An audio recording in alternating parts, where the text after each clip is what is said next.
Spoilers up front again. When I said merit, I didn't say they had an equal merit. I didn't mean it is a bad game. It's a damn good game. It's just my least favorite out of the bunch, and there's just not much to talk about with this one. As one of the stretch goals for Shovel Knight, they promised being able to play as some of the boss knights, and the first boss knight up to bat was Plague Knight, and I didn't like this one as much as the others. Before we get into why I consider it the black sheep of the Shovel Knight treasure trove, let's start with that plot. So while Shovel Knight was trying to rescue Shield Knight and stomp the Order of No Quarter into the mat, Plague Knight was trying to concoct a super potion of ultimate power or something like that. And apparently all his colleagues carry an ingredient in the form of their essence. Not their souls, their essence. Anyway, it's all an effort to win the heart of Mona, a girl you can play this beaker minigame with. Yeah, the ship is cute, but to me, a cute romance isn't what sells me on any piece of media. It's why I never got into My Hero Academia. All I hear about is the shipping, even though it's a superhero anime, and that just doesn't sell me. Anyway, back on topic. Reason number one why I thought this game just isn't as good as the others, the control.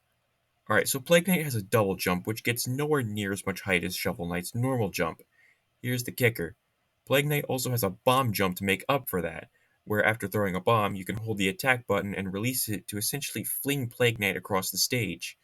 It's just too loose, especially compared to the other campaigns. I'm sorry, I know this game has its fans, but when I'm expected to yeet myself like I'm in Happy Wheels, it's just not a pleasant experience, which is why I only play using the float jump so I can better position myself. Yeah, that's another gimmick Plague Knight has. He can customize his bombs and his burst jump to change the fuse time, the type of explosion, when it explodes, and how it explodes. I typically stick with the default bombs because I really don't see much of any use for any other type of combination. They all come with a caveat that just doesn't sell me. And the second reason why I didn't like this one as much, the levels. Save for some extra form of collectible and some few secret side areas, they're the exact same as Shovel Knight's levels. So rather than having levels that take advantage of Plague Knight's unique moveset, I'm forced to fit a square peg in a round hole and work my way around things not designed for Plague Knight. Like, for example, those bird statues in Polar Knight stage, they don't work at all with Plague Knight. I'm supposed to just bomb jump around them. Some bosses are different, like in the Explodatorium, you essentially fight Shovel Knight instead of another form of Plague Knight, and even uses a different song than the one you use when you fight Plague Knight. That's cool, I guess.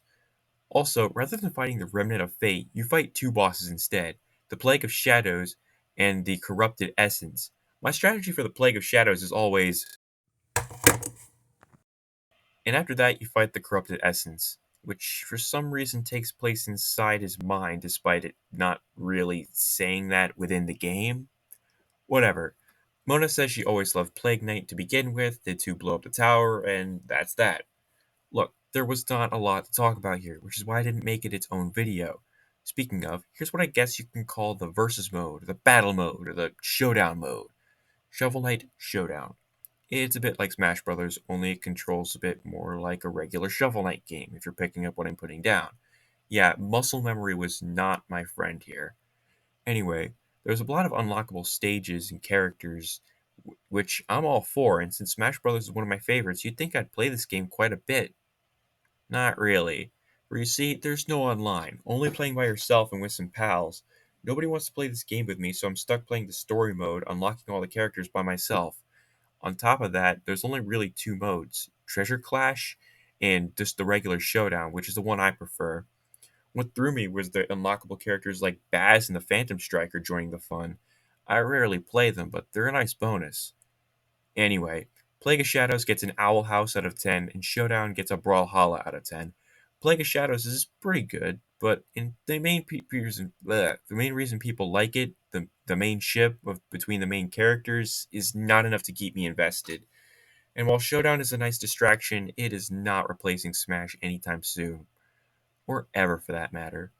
I'm sorry, there's just not a lot to go over with these two. Unfortunately, you can't get Plague of Shadows standalone for some reason. For a while, you were able to unlock Plague of Shadows after beating Shovel of Hope, but that's no longer the case, unfortunately. The only way to get it is through the treasure trove. This doesn't hold true for Showdown, you can get it standalone, but I still recommend getting the treasure trove. It's just worth that much more. Anyway, that's all from me. Goodbye.